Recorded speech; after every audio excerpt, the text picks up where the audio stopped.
Dobar dan, dobrodošli.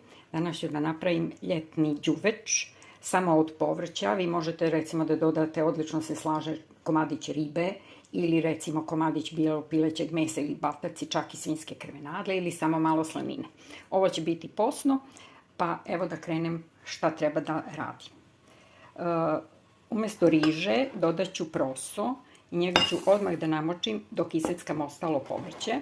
On nek se malo namače.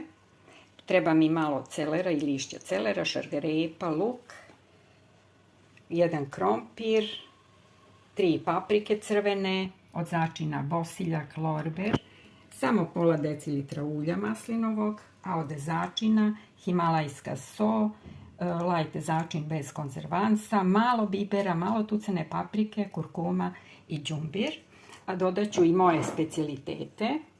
So od sremuša koje sam pravila, ostalo mi je malo. Daće poseban ukus. I dodat ću malo sušenog paradajza koje sam također ja pravila. Dok se moči proso, ja ću sve da naseckam pa se vidimo kasnije.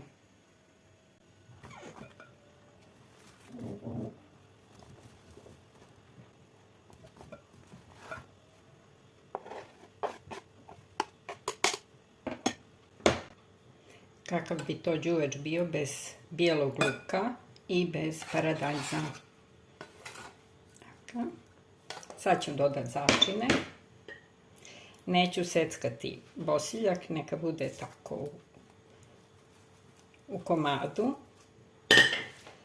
I evo razni začini.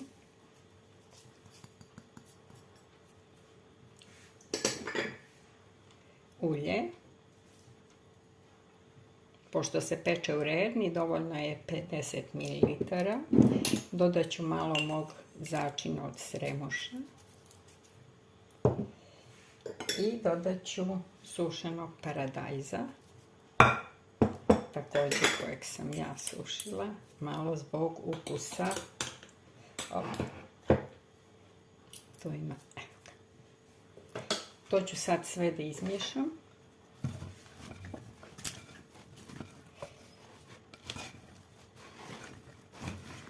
Već su divne boje, fantastične. Vi možete da isečete veličinu koju vi želite. Ja ne volim ništa da je presitno. Dodat ću oljušteni i namočeni proso. Inače kad pravim, ja nekad pravim sa rižom. Evo sad da malo popravimo kvalitet.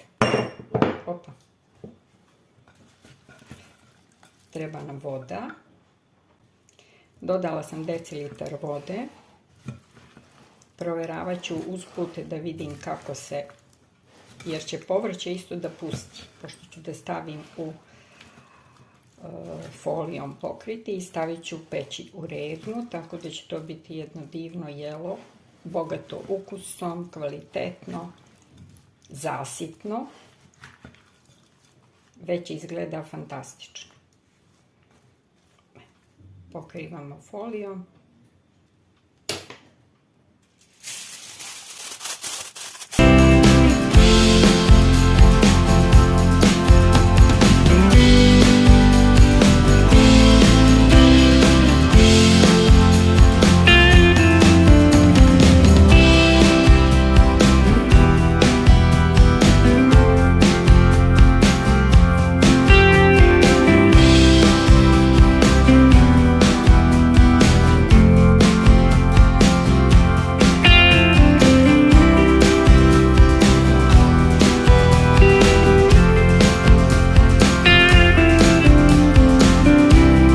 Nadam se da vam se video dopao, zato lajkuj, šeruj i pretplati se. Hvala što ste pratili